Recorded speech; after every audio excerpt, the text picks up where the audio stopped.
Never stop reading Bible. Welcome to The Explainer. We often think of victory in war as the end of the story. But what happens next?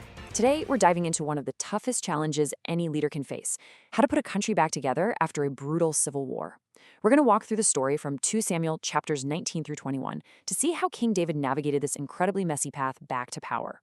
So, here's how we're going to break it down. First, we'll look at the immediate, messy aftermath of the war. Then, we'll see how the kingdom was still deeply divided, leading to a shocking new rebellion.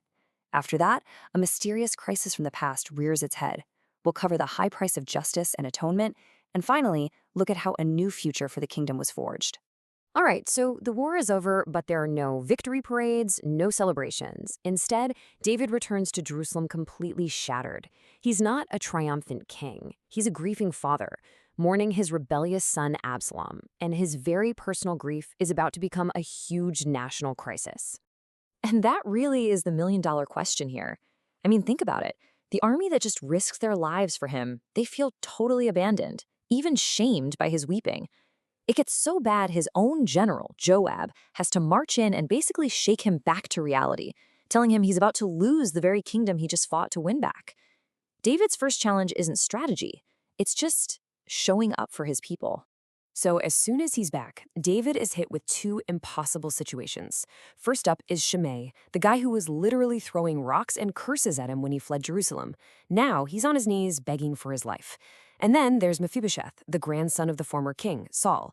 He claims his servant totally lied about him and cheated him out of all his land. David has to somehow deliver both mercy and justice, right then and there. So David makes a big move. He pardons Shimei, trying to build a bridge.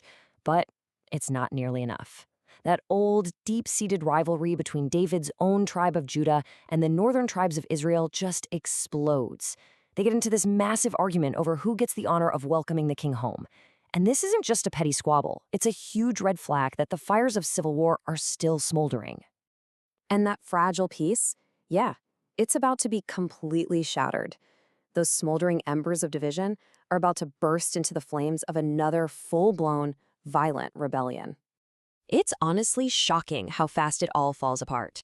This guy named Sheba sees all the resentment from the northern tribes, and he seizes the moment. He blows a trumpet and shouts, "We have no share in David." It's basically a declaration of independence, and just like that, the northern tribes walk out. The kingdom is splitting in two, again. David sends his ruthless commander, Joab, to crush this new rebellion. Joab chases Sheba down and traps him in a northern city called Abel. He's all set to lay a brutal siege, destroy the whole city to get one guy. But just as his army starts building a ramp to tear down the walls, this unnamed wise woman appears and asks this incredibly powerful question. She's basically saying, "Are you really going to destroy an entire city of our people over this?" And what happens next is just amazing. This one woman's wisdom accomplishes what David's entire army couldn't. She brokers a deal with Joab. "Let us handle the rebel." And a little while later, Sheba's head comes flying over the wall. Joab's army just packs up and goes home. With some brilliant diplomacy, she ended the rebellion without a single battle and saved her entire city from destruction. Okay, so rebellion number 2 is over. You'd think David could finally, maybe, catch a break, but no, a new crisis pops up. And this one has nothing to do with politics or armies. It has everything to do with a forgotten crime from the nation's past. For 3 straight years, a devastating famine just grips the land. The rain stops, the crops die, and people are starving. And nobody knows why. This doesn't feel like bad weather. It feels like a curse.